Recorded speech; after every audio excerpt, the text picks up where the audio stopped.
Εδώ είμαστε φίλες και φίλοι με εικόνες από όλο τον κόσμο. Αυτό είναι. Αριστοτέλους δεν έχουμε δείξει όμως ακόμα. Έτσι. Έχουμε πάει σε όλο τον κόσμο. Αυτό είναι το Ροβανιέμι. Απευθείας με τη θερμοκρασία να είναι. Τι γράφει Κώστα, γιατί εγώ δεν βλέπω μέχρι εκεί. Λοιπόν. Βλέπεις μέχρι εκεί, Ωραία, φίλε, μπράβο. Λοιπόν, πρόεδρος Φιλοπτόχου, αδελφότες ανδρών, κοντά μου ο κύριος Γιώργος Κωνσταντινίδης. Μάτι αετός. Έτσι. Λοιπόν, και με το φως απέναντι. Χρόνια πολλά. Χρόνια πολλά. Καλά Χριστούγεννα στους τηλεθεατές, σε σένα Παναγιώτη, σε όλο το προσωπικό της TV100 και στο Δήμο Θεσσαλονίκης, βέβαια. Έτσι. Ακριβώς. Λοιπόν, πλούσια δράση από την Φιλόπτωχο Αδελφότητα Ανδρών Θεσσαλονίκης. Μια δράση η οποία, εντάξει, καταλαβαίνω ότι δεν μπορεί να πολυδιαφημιστεί σε κάποιες τις εκφάνσεις, αλλά σε κάποιες άλλες κάνετε ωραία πράγματα για όλο τον κόσμο. Θα πάρουμε εικόνες τα οποία χρειάζομαι οπωσδήποτε τη βοήθειά σας για την περιγραφή τους. Βέβαια, ούτως ή άλλως τώρα βλέπουμε το ρεσιτάλ το οποίο έγινε πριν από 2-3 μέρες της ταλαντούχας δεξιοτέχνης πιανίστας της Μαρίας Ψυχομάνη, που απέπνευσε όλη την πνευματικότητα βέβαια των εορτών, με έργα που ξεκινούν από την μπαρόκ περίοδο, από τον μεγάλο Γιώχαν Σεμπάστιαν Μπαχ και φτάσανε μέχρι τον 20ο αιώνα και τον μεγάλο Έλληνα συνθέτη, τον Γιώργο Θυμή, διευθυντή της κρατικής ορχήστρας και του κρατικού οδείου εδώ πέρα, και σπουδαίο άνθρωπο ο οποίος σηματοδότησε τα μουσικά δρόμενα της πόλης στο δεύτερο μισό του 20ου αιώνα. Τώρα θα ακολουθήσει και ένα άλλο ρεσιτάλ βέβαια, στις 28 του μηνός, το οποίο θα είναι με τραγούδια από όλο τον κόσμο σε διαφορετικό κλίμα, διαφορετικό από την κλασική μουσική, και νομίζω ότι θα ευχαριστηθούμε έτσι το κλίμα των εορτών. Αλλά εν πάση περιπτώσει ένα τέτοιο ρεσιτάλ αποπνέει, όπως έχω πει πολλές φορές, και το πραγματικό νόημα των Χριστουγέννων.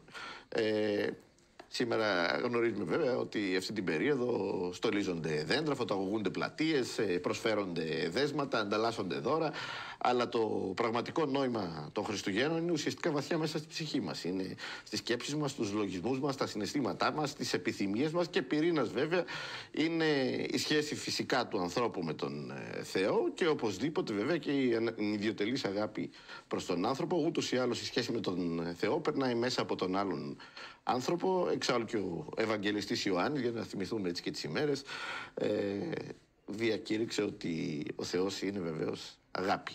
Έτσι.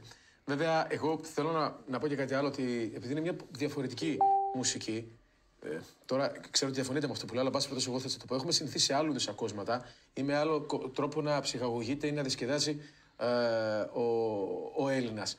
Αλλά όταν πήγα στο εξωτερικό και είδα ορχήστρες κλασικής μουσικής να παίζουν στους δρόμους, σε ειδικές εξέδρες, στην Πράγα, στη Βιέννη, σε Μπέο κτλ. Λες, γιατί δεν ακούμε τέτοια μουσική, ας πούμε. Έτσι. Και εδώ βλέπουμε πόσο ωραία περνούσε τη σπουδαία κορεάτσα πιανίστα, η οποία ήρθε και έκανε ρεστάλ επίσης στην Φιλόπτωχο Αδελφότητα, νικήτρια του τελευταίου διαγωνισμού πιάνου Γιώργος Τιμής, 23 με 31 Ιανουαρίου 2025. Έχουμε πάλι αυτό το κορυφαίο μουσικό γεγονός για την πόλη, για τη χώρα μας και για τον πλανήτη βεβαίως, διότι είναι ένας από τους μεγαλύτερους διαγωνισμούς στον κόσμο. Συγκεντρώνεται η ελίτ του πλανήτη εδώ, από όλα τα μέρη, μήκη και πλάτη της Ιφιλίου, και έχουμε τη χαρά να φιλοξενούμε τους δύο πρώτους γύρους του διαγωνισμού στη Φιλόπτωχο Αδελφότητα των Θεσσαλονίκης, και ο τελικός βέβαια στο Μέγαρο με την κρατική ορχήστρα. Πολλά πράγματα, πολλές δράσεις για διαφορετικά ακούσματα, για διαφορετικές επιλογές. Όμως δεν είναι λίγο, εγώ θα το ρωτήσω, γιατί πρέπει να βγαίνει προς τα έξω μέχρι το βαθμό που εσείς θα μου πείτε ότι η Φιλόπτωχος έχει ένα πλούσιο φιλανθρωπικό έργο. Από δωρητές που δεν θα πούμε φυσικά, αλλά είναι πλούσιο το φιλανθρωπικό έργο και κυρίως σε νέους ανθρώπους. Κοιτάξτε, καταρχήν διανύουμε μια περίοδο κρίσης, έτσι, οικουμενικής κρίσης, η οποία περιλαμβάνει την οικονομική κρίση, κρίση αξιών, ηθική κρίση, περιβαλλοντολογική κρίση, για να μην τα ξεχνάμε και αυτά, και περισσότερο από ποτέ νομίζω ότι η Φιλόπτωχος είναι απαραίτητη για την πόλη και για τη χώρα. Εδώ έχουμε φτάσει πολλές φορές να υποκαταστήσουμε και το ίδιο το κράτος, έτσι, διότι εκεί που είχαμε μια περίπτωση προσφάτως στο ειδικό δημοτικό σχολείο Τυφλών. Εκεί το κράτος δεν μπορεί λοιπόν να προσφέρει την βοήθειά του. Αναγκαστήκαμε εμείς να ανακαινήσουμε τη θέρμανση του σχολείου για να μπορέσει να λειτουργήσει. Δηλαδή, τα προβλήματα είναι τεράστια. Δεν μπορείτε να φανταστείτε. Έχουμε ανθρώπους οι οποίοι έχουν προβλήματα επιβίωσης. Είχαμε ένα περιστατικό, τώρα είναι χρονιάρες μέρες, δεν να τα λέμε, αλλά πρέπει να τα λέμε και αυτά. Είχαμε λοιπόν την περίπτωση μιας οικογένειας όπου η μητέρα χειρουργήθηκε δις για καρκίνο, μεγάλη γυναίκα 70 ετών, και τα παιδιά πάσχουν από παιδικό διαβήτη. Ακροτηριάσανε μέλη βέβαια στα παιδιά ηλικίας 40 ετών βεβαίως. Είναι ανασφάλιστοι και πάλι εμείς πρέπει να αγοράσουμε τα τεχνητά μέλη, τα οποία είναι πολύ ακριβά, έτσι, μην νομίζετε. Και μάλιστα αυτή είναι μια δράση την οποία θα κάνουμε σε συνεργασία με την Ιερά Μητρόπολη Θεσσαλονίκης και τον Παναγιώτο τον Μητροπολίτη, τον κύριο Φιλόθεο, ο οποίος έχει την ευαισθησία για να κατανοεί και εκείνος αυτές τις καταστάσεις και να μπορούμε να δίνουμε λύσεις. Και φυσικά, εντάξει, έχουμε βοηθήσει αυτές τις μέρες τον Ελληνικό Ερυθρό Σταυρό, έχουμε βοηθήσει την Ελπίδα, στο Χαρισιογειοκομείο, τη Φιλόπτωχα Αδερφότητα Κυριών Θεσσαλονίκης, το παιδικό χωριό στο Φίλιρο. Είναι ατελείωτη η λίστα. Πάντως, εκείνο το οποίο έχω να πω, γιατί λέμε και δυσάρεστα πράγματα, είναι ότι η γέννηση του Χριστού πρέπει πάντα να συνδέεται άρρηκτα και με τη Σταύρωση και την Ανάσταση. Μπορεί να γιορτάζουμε τη γέννηση που είναι χαρμόσυνο γεγονός αυτή τη στιγμή, αλλά δεν πρέπει να ξεχνάμε ότι ο Χριστός γεννήθηκε για να οδηγηθεί στην Ανάσταση και στη Σταύρωση και στην Ανάσταση, διότι αλλιώς δεν θα είχε νόημα η ίδια η γέννηση. Και όπως έλεγαν και οι προφήτες και ο Ισαΐας, ο Χριστός έδι παθήν. Έτσι, γεννήθηκε για να πάθει και με την προοπτική του πάθους του, όπως λέμε, για να μας σώσει από το σκοτάδι, από την αμαρτία, από τους φόβους μας ουσιαστικά, έτσι, και να μας οδηγήσει στη θεός και την αγιότητα. Ακριβώς. Εγώ, Πρόεδρε, το ρώτησα αυτό γιατί πρέπει να ξέρουν και όλοι οι άνθρωποι. Άρα πρέπει να αναφέρουμε και πράγματα δυσάρεστα σε αυτές τις μέρες. Δεν είναι δηλαδή. Μα από εκεί βγαίνει όμως. Και μέσα από την επίλυση των δυσάρεστων ζητημάτων έρχεται η χαρά.